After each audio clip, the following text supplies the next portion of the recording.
자꾸 이 제목을 곱씹어 보게 되더라고요. 오래된과 새로운이 서로 대꾸를 이루고 건축의 가치라는 게 뭔가 뭐 저한테 이 제목을 계속 생각하게 만드는데 이게 건축의 문제뿐만 아니라 오래된 도시로 당연히 확장돼야 되는 그런 문제일 것 같고요.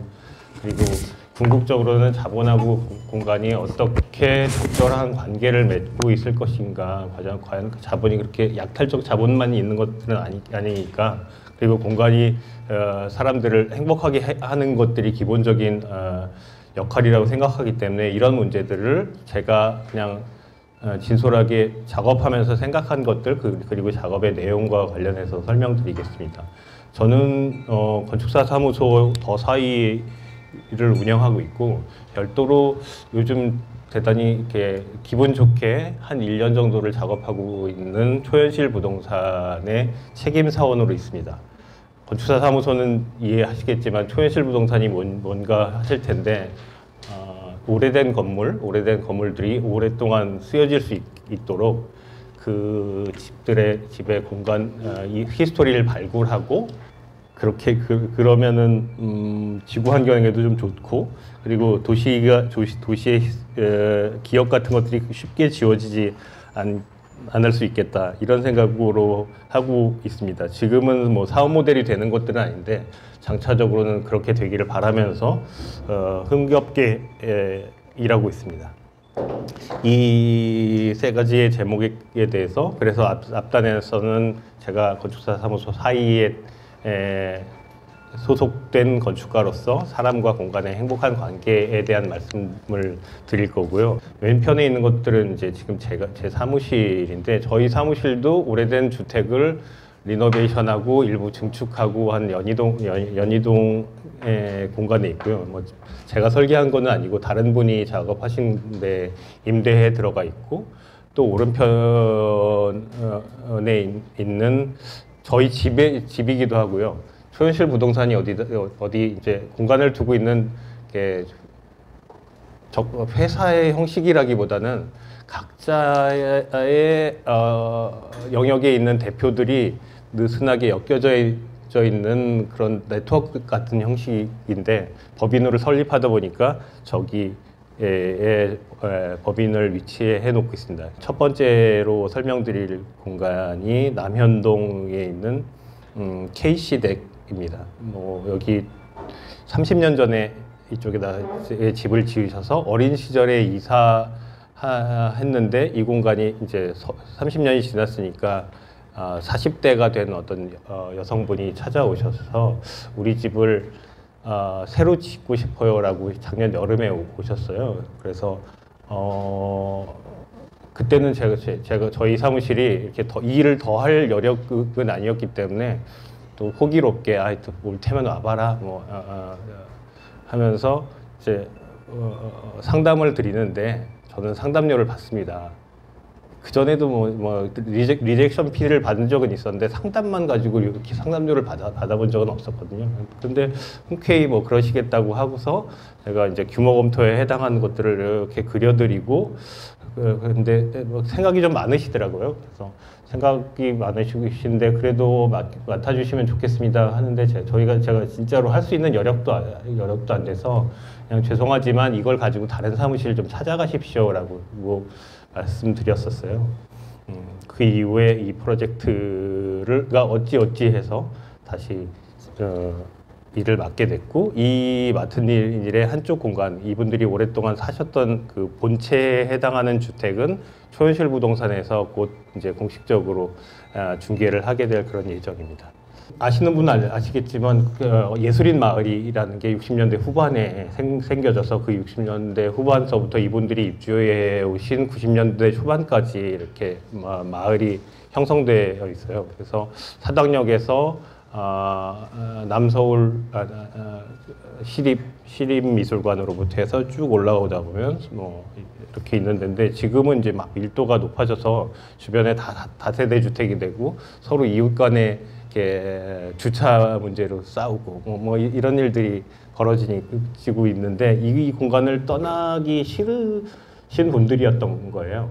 그리고 또 한편으로서는 이 집을 팔려고 해도 뭐 상속이나 뭐 증여의 문제이기 때문에 팔게 되면 되게 대단히 또 세법적으로도 곤란한 상황이 되어 있는 것이어서 저 집, 저거는 1991년에 최동규 선생이라고 서인건축 소장님의 작업인데, 그분은 약간 알바알토를 열심히 공부하셔서 알바알토를 사사했다고 하시는 분이라서 그 집에도 약간 그런 벽돌이라든가 나무라든가 공간을 따뜻하게 쓰는 느낌이라든가 이런 것들은 남아 있습니다. 그래서 이 집에 대한 애정이 충분히 있으셨는데, 어르신들이 연로하시다 보니까 이제 8순 뭐 이제 7순 되시는 어르신들이 계시다 보니까 저 공간을 이렇게 계단을 밟고 이렇게 위에까지 올라가면 벌써 집이 3층까지 올라가는 거예요. 그래서 이걸 어떻게 할까 생각하다가 저는 그러면 앞쪽에 주차장 위에 셋집을 3개를 두고 계셨는데 거기가 지하 1층입니다. 그 셋집으로 이사를 가세요. 그리고 제가 그 셋집의 지하 환경이 좀 좋게 중정을 만들어 드릴 거고, 이 뒤에 사시던 공간은 차라리 그냥 전세로 임대를 주시면 전세금을 가지고 이 앞에 집을 짓는, 그래서 헌집 주고 내 집 이런 상황이 만들어지는 것들에 대한 생각을 곰곰이 생각하다가 제안을 드리니까 너무나 흔쾌히 받아주셨고, 이게 이제 마당이 되는 부분인데, 그래서 안채 부분이 전세 매물이 되고, 요 앞에 박공으로 되어 있는 부분이 증축이 돼서 따님이 사시고, 그 아래쪽에서는 연로하신 어른분들이 계시고, 그리고 다 예체능 가족이에요. 그래서 자기 스튜디오가 필요하고 뭐 이런 사람들이어서 그 더 깊은 안쪽으로는 작업실이 있는 상황이고요.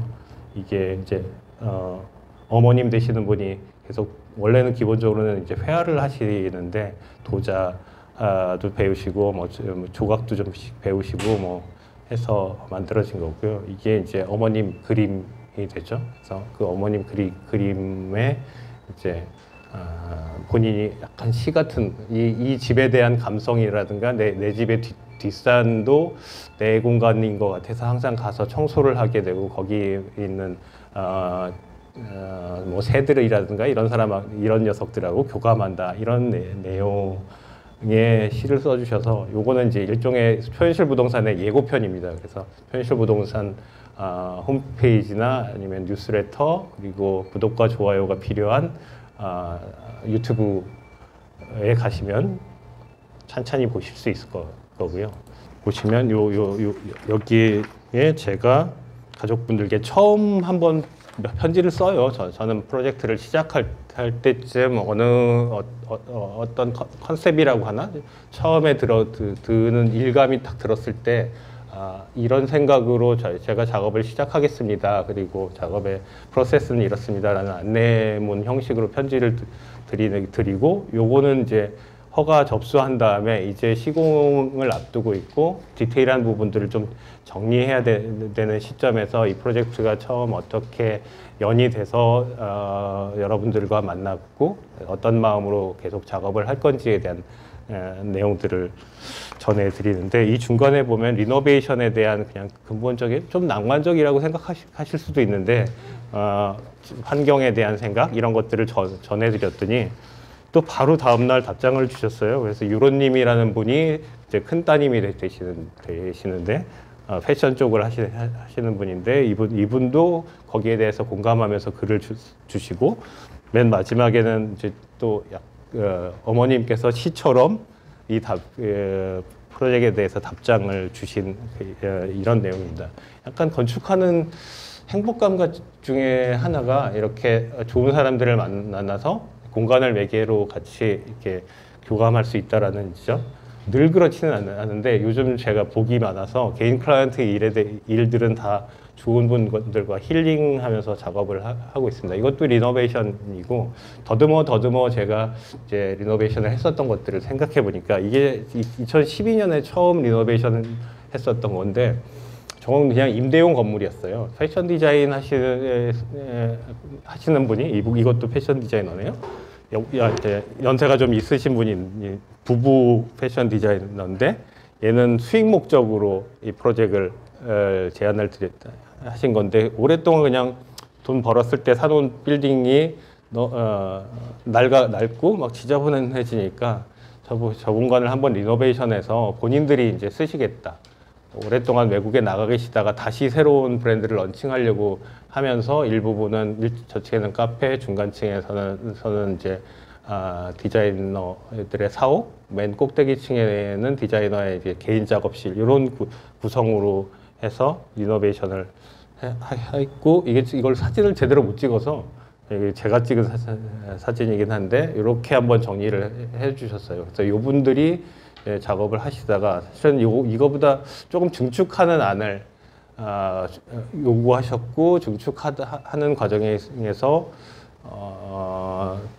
강남구청하고 일종의 뭐 심의 과정에 있어서 이렇게 악유가 좀 있었는데 주차 문제로 악유가 있었는데 그게 시간이 좀 계속 딜레이되다 보니까 이분들이 어쨌든 계획하신 브랜드의 런칭은 있고 그래서 그러면 증축하지 않고 기본 공간만 리노베이션해서 쓰겠다 해서 이렇게 정리한 상황이고 요거 잘 쓰시고 되게 좋은 가격에 커피 스미스라는 회사한테 사옥으로 딱 파셨어요. 이게 리노베이션이 기본적으로는 이제 이런 자산 가치의 향상에 대해서 건축물이 한 25년쯤 되면 얘를 부시고 다시 지어야 될지 아니면 리노베이션을 해야 될지 이런 임계 연한에 들어오는데 그런 것들을 잘 캐치해내고 계신 것 같아요. 그래서 처음 시작은 그냥 일반적인 리노베이션을 진행했죠. 그러다가 어쩌다가 가게 동교는 저희가 직접 운영했습니다. 파트너 오랫동안 제가 파트너십으로 작업을 했었는데 파트너 중에 한 분이 이런 공간들을 운영하는 데에서도 경험이 많으시고 그래서 제안을 하셔서 사무실이 한 10년 했는데 처음으로 큰 흑자가 나게 됐어요. 짓지 않는 건물을 설계하다 보니까 그래서 그 흑자가 난 돈으로 뭘 할까 하다가 저 공간을 5년 임대를 해서 저희가 고치고 전전대로 이제 이렇게 공간들을 이 공간은 이제 중심이 되는 카페 저희가 직접 운영한 카페고 그리고 나머지 8개의 가게들을 작게 임대해서 이건 또 실내 공간인데 바깥에서 이제 기존의 외벽이 주택의 외벽이었던 부분이 실내 안으로 들어오고 리노베이션 할 때 어떤 묘미 같은 것들이 그런 거잖아요. 그러면서 이제 작은 공간들을 만들어서 5년 동안 안정되게 이분들하고 작업을 하자라는 2014년이었나요? 그러니까 제법 일찍 이런 공간 임대라든가 이런 것들에 대해서 이제 시작을 했는데 이 공간을 임대를 하다 보니까 5년 만에 바로 쫓겨났어요. 저희는 한 10년 정도 여기를 쓰면 좋겠다라는 생각이었는데 그 사이에 이 동교동 연트럴 파크의 면한 부분인데 여기에 지가가 너무 올라서 거의 감당할 수 없는 금액을 부르시면서 더 있으려면 그 금액에 있을래? 그러셔서 아유 도저히 못 있겠습니다라고 나왔었던 그런 경험이고 이렇게 저희가 직접 리노베이션해서 공간을 쓰는 것까지 한번 경험을 해보고 제가 현대건축으로 논문을 썼는데 제가 다닌 학교에는 현대건축을 지도해 주실 분이 안 계셔서 조선시대를 전공하신 분이 있고 일제시대들을 전공하신 분이 계셨는데 너는 일제가 현대하고 좀 가까우니까 그 교수님한테 가라 라고 하셔서 저는 거기서 현대건축 논문을 썼는데 그 방이 이제 역사 연구 방이다 보니까 자연스럽게 그냥 역사에 대해서 관심을 가지게 되고 저 스스로도 뭐 이렇게 제가 경험한 것들에 대한 것들이 당연히 역사가 되는 거라고 인지하고 있었던 사람이지만 본격적으로 역사방에 들어가서 뭐 세미나도 같이 하게 되고 그런 역사 논문을 쓰는 친구들하고 어쩌다 보니까 이렇게 섞이게 됐는데 그 후배 중에 한 명인 이제 박성진 씨 예전에 공간 편집장 했던 그 친구하고 제가 같이 이런 분위기의 공간에서 얘기를 하다가 아마 저는 술을 마시고 그는 차를 마셨던 것 같은데 형 은퇴하고 뭐 할래요? 라고 물어보는 거예요. 그래서 저는 실은 제 아내가 당신은 건축 말고 할 게 없는 사람이야. 운전도 하기 싫어하고 그런데 사실은 은퇴라는 것들에 대해서 딱 생각하고 있었던 시점이었거든요. 나 집 보는 거 좋아하니까, 공간 보는 거 좋아하니까 부동산이나 한번 해봐야지, 이런 것들, 이런 생각을 조금 하고 있었어요. 그래서 박성진이 물어봤을 때, 나 부동산 할래. 그랬더니, 형도 그래요? 저도 그런 생각하고 있었어요. 라고 하면서 그냥 만날 때마다 조금씩 얘기를 나누고 있었던 상황이, 저기 박혜리 소장님도 모시게 되고, 6명의 이제 개별적인 어떤 달란트를 가지고 있는 사람들끼리 모여서 이제 만들었죠. 이 초현실 부동산. 그러면서 이 부동산은 뭘 해야 돼? 뭐 하면서 뭔가 일을 하나씩 하면서 원칙 같은 것들을 만들었던 것 같아요. 그러니까 오래된 건물들에 대해서 정서적으로 어떤 이렇게 매력을 느끼는 것들은 뭐 이전부터 있어 왔던 것들인데, 일종의 약간 귀족의 취미처럼 유럽에서는 시작되었었던 것 같더라고요. 근데 그렇다라고 하면 사람의 본성 안에서 옛날 건물, 옛 것에 대해서 가치를 느끼는 건 뭔가? 건축에서 보면은 결국은 기억이 같다라는 생각을 했어요. 그래서 뭐 몇 평짜리 얼마, 우성 아파트 뭐 어디면은 딱 하면서 딱 나오는 그런 수치로 되는 부동산이 아니라, 이 집에는 어떤 역사가 있고, 그런 것들을, 그게 이제 가치가 될 수 있지 않겠나라는 생각으로 모였던 거고, 저희가 뭐 골동품 중개상이죠. 건축의 골동품 중개상이라고 생각해서 이런 것들을 만들고, 그리고 발굴하고, 그리고 윤소리든지 뭐 박성진 저희 멤버 같은 경우는 원래 저널에 있었기 때문에 이것들을 이야기로 꾸미고 발굴하고 뭐 하는 일들에 대해서 충분히 이제 능력이 있었던 것이고요. 그래서 우리가 뭐 대림창고든지 이미 뭐 연남동 동진시장이든지 이런 공간들이 오래된 것들을 활발하게 누군가 잠깐 임대하거나 그런 것들이지만 가치를 더하면서 만들어지고 있다라는 것들이 증명이 되었었고요.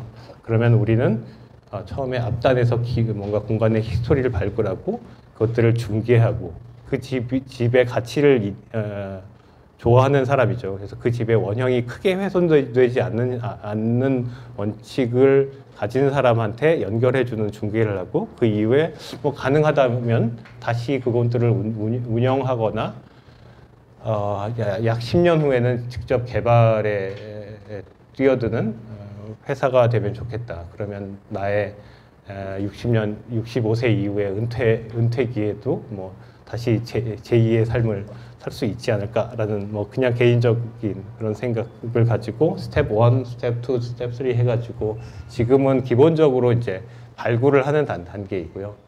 그 다음에 이제 그것들을 정보화하고 뭐 여러 사람들과 네트워크화하는 것들이 이제 앞으로 한 3년 정도 이후의 일이겠네요. 그리고 그 이후에는 거의 부동산 개발 회사, 좀 가치 있는 집들을 운영할 수 있는 회사가 되기를 바라면서 진행을 했는데, 생각보다 저는 성과가 좋다고 생각해요. 저희 내부에 대한 어떤 그 결속력도 있지만 외부에서 많이 관심을 가져주시고, 제가 비슷한 케이스로 도쿄 알부동산을 좀 찾아봤는데, 도쿄 알부동산이 처음 만들어져서 첫 번째 계약이 이루어진 게 5년 만에 첫 번째 계약이 이루어졌다고 하더라고요. 저희는 1년도 안 돼서 첫 번째 계약이 이루어지고, 뭐 그렇게 건수가 많지는 않지만, 저희 두 개 했지만 1년 동안 예상 긴 호흡으로 가려고 했었으니까 그거보다는 좀 나았었던 거고, 그리고 우리가 발굴하려는, 그러니까 의뢰가 들어오는 것도 있지만 저희가 찜하는 것들도 있어요.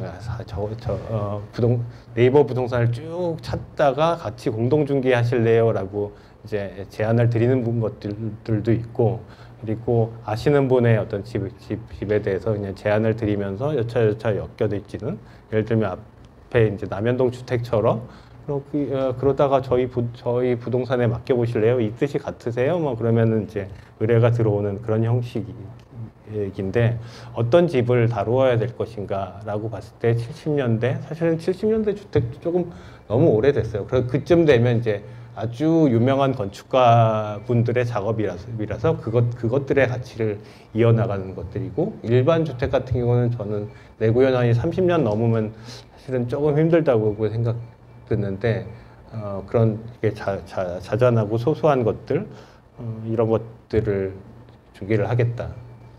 이제 관심 있으시면 중에 초현실 부동산 홈을 탁 들어가 보시면 저희가 이제 서울에서만 주로 활동하는 사람이기 때문에 지역 특파원 제도를 운영하고 있습니다. 다시 이렇게 점조직으로 지역에서 좋은 건물들을 소개하고 네트워크를 하는 작업을 이제 슬슬 시작하고 있고요. 그것들이 궁극적으로는 어떤 사회적인 가치, 우리가 하는 활동들이 경제와 사회가 이렇게 맞물려 있으리라고 생각을 하고 있습니다. 여기 이제 전명희 대표는 공인중개사신데 별도의 업역이 겹치기 때문에 저희의 멤버는 아니고 같이 콜라보하는 분으로 계시다가 전 대표는 이제는 나가시고 다른 공인중개사분이 함께 작업을 하시고요.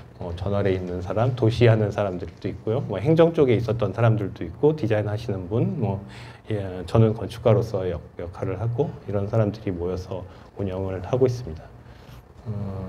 그래서 저희가 이 프로젝트를 하면서 본격적으로 회사가 됐어요. 한 6개월 정도는 그냥 모여서 얘기만 하다가 정말 워낙 이제 박기리 소장님도 영입하고 뭐 이렇게 영입하면서 회사 법인의 형태가 된 것들은 저 YWCA 연합회 리노베이션을 하면서 저것도 YWCA의 건물이었는데 명동성당 바로 앞에 있습니다. 그 건물이 원래 존재 가치가 별로 없다가 보시면 이렇게 이 건물이고 이게 가톨릭회관 명동성당이고 이 건물이 이제 이거는 연합회니까 전국의 YWCA 조직의 건물이고 요거는 서울에서 가지고 있는 Y인데 Y에서 여기를 이제 새 건물을 지으니까 일부만 놔두고서 다 이쪽으로 오시고 여기는 막 임대를 준 거예요. 명동이다 보니까 약간 금융하고 관련이 되어서 대부업도 들어와 계셨고요. 뭐 여러 가지 이상한 것들이 칸을 막 쪼개가지고 들어와 있었는데 저 공간을 더함이라는 사회적 기업의 부동산 회사가 이제 30년간 임차를 해서 Y로부터 임차를 해서 저 공간들을 고치고 뭔가 소셜 크리에이터들이 모이는 그런 공간으로 만들어 보자라고 해서 계획을 했고요. 최종적으로 남은 것들은 옛 건물의 원형을 찾아 나가는 것들, 그리고 그 공간들이 사방에서 다 퍼블릭하게 연결될 수 있도록 하는 것과 어떻게 안에서 밖을 보는 건물이 될 것인가 하는 쪽에 집중하는, 그래서 소셜 크리에이터들이 모이고 또 뭐 기업에서도 좀 관심을 가지고 계셔서 뭐 현대자동차든지 혹은 뭐 서울시든지 이런 데들이 일부 공간들을 만들고 옥상에 이제 옥탑 부분에는 그 Y의 히스토리를 전시하는 작은 전시 공간, 채플 뭐 이런 것들 이런 공간으로 운영되고 있습니다. 마지막으로 소개해드리는 것들은 그냥 하나의 도시인데 안드레아 올리브나무라는 넷플릭스 드라마가 제가 티롱바우를 소개해드릴 텐데 싱가포르의 티롱바우에 있었던 뭐 미슐랭 2스타 가게죠. 거기를 그 지역을 배경으로 하고 있는데 이것도 이 사람이 기억하고 좀 연관이 돼 있습니다. 그래서 이게 아마 100년이 넘었을 거예요. 싱가포르이 좀 독특한 게 땅은 거의 토지 임대부처럼 국가가 소유하고 그 위에 지상권들을 하는데 이게 외국 독일인가 와서 여기 이 단지를 개발하면서 그러면 100년간 쓸 수 있게 임차권을 준 거였죠. 그래서 100년 거의 가까이 쓰고 이상하게 슬럼화되다가 여기에 이제 아티스트들도 들어오고 젊은 예술가들, 뭐 상인들이 들어오게 되면서 100년을 거의 남짓하고서 얘가 없어지냐 마느냐가 싱가포르 사회에서 되게 큰 이슈가 됐었어요. 이게 뭐 건축적으로도 가치가 있지만 그 안에서 하나하나 사람들이 좀 읽어왔었던, 이것도 보면 이제 외부 골목인데 다시 내부가 돼서 이렇게 식당으로 활용하는 것들인데 이거에 대해서 싱가포르 정부가 전격적으로 그러면 그 제한을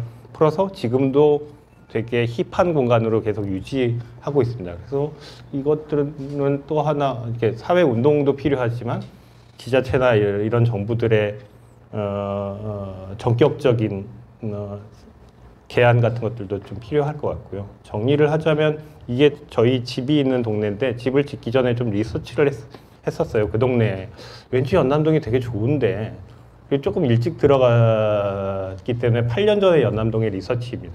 그때 보니까 되게 오래된 건물도 있고 그러니까 이게 내구 연한의 분포인데 새로 지어진 건물도 있고 그것들이 골고루 있는 거를 알게 된 거예요. 그렇다면 되게 싸게 임대해서 뭐 시계방이라든가 뭐 이렇게 철물점 이런 것들도 유지되고 새로 들어오는 뭐 술집이나 가게, 옷가게 이런 것들도 그러니까 비슷한 종류가 그냥 계속 있는 것들이 아니라 다양한 마을 이렇게 동네를 이루는 것들이 이렇게 안정적으로 좀 유지될 수 있고 사람들도 나이 드신 분부터 젊은 사람들까지가 잘 섞여 있기 때문에 이런 매력이 있구나. 이게 그냥 어떤 감각으로 하는 게 아니라 우리가 이제 무의식으로 찾아가지만 잘 뜯어보면 다 이유가 있구나 라는 것들을 생각하면서 제인 제이콥스 이야기가 떠오르더라고요.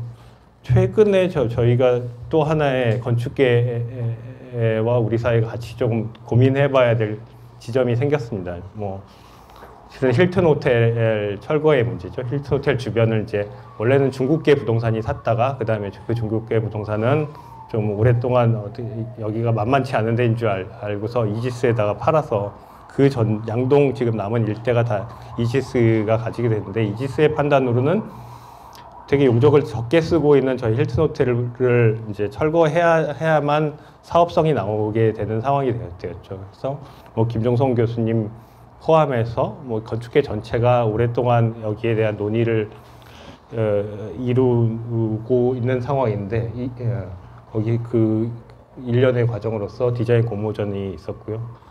박혜리 소장님이 심사위원으로 도시 쪽의 어떤 전문가로서 심사를 하시고 최종적으로는 이제 2개의 안이 당선됐습니다. 저는 이게 이 작업에 도우미 역할을 저 공모전에 도우미 역할을 한 운영위원이었어서 저 내용을 그냥 유튜브 제가 줌으로 그냥 지켜보았고 직접 심사하셨던 분인데 하나는 되게 이제 국토부 장관상 그리고 문화재청장상 2개의 대상을 주는데 하나는 훨씬 더 건축적인 어떤 게 매력이 있다라고 해야 되나? 과감한 제안이 있는 아니었고 또 하나는 면밀하게 그 도시 조직을 분석해서 그 공간들을 유지하는 그 2개의 안이 만들어졌는데 그 수상자 인터뷰를 할 때 보니까 다 나름의 그 배경과 가치와 뭐 이런 것 때문에 작업을 하는 태도가 좀 달라져 있더라고요. 그걸 보면서 이게 사람이 뭔가 하나를 경험하는 것들이 단순히 그냥 경험으로 끝나는 것들이 아니라 누군가 뭔가를 만드는 사람이라면 자연스럽게 녹아져 있지 않겠나 이런 생각을 해봤습니다. 뭐 한번 마무리를 해보자면 사실은 건축은 결과적으로 사람 살게 만드는 공간이기 때문에 그리고 그래서 지역성이라는 것들은 결국은 지금 사는 사람의 요구를 반영하는 거고 그 지금 사는 사람들을 들여다봐야 되는 것들이 아닌가. 저한테 일단 의문이 남아 있었던 것들은 그러면 공간의 주인은 누군가 이것들을 소유하고 있는 자가 주인인가 그것들을 쓰고 있는 사람이 주인인가 하는 문제 그리고 뭐 소유하고 있는 사람이 있다라면 그것들에 대한 권리는 누가 어떻게 부여했던 것인가 뭐 이렇게 생각해 보면 토지라는 유한 자원을 누군가 이렇게 소유하게끔 만드는 그 권리는 언제 어떻게 사람으로부터 이렇게 부여받았는가 그렇다면 그 권리나 쓰임에 대한 사회적인 다른 합의가 이때쯤에는 한국 사회에서도 좀 필요하지 않는가 그런 것들을 여러분들과 함께 나누고자 이렇게 이걸 작업을 준비하면서 생각이 들었습니다. 나중에 끝나고 뭐 의견 주실 때 이 얘기들을 이어나가 보도록 하겠습니다. 네, 감사합니다.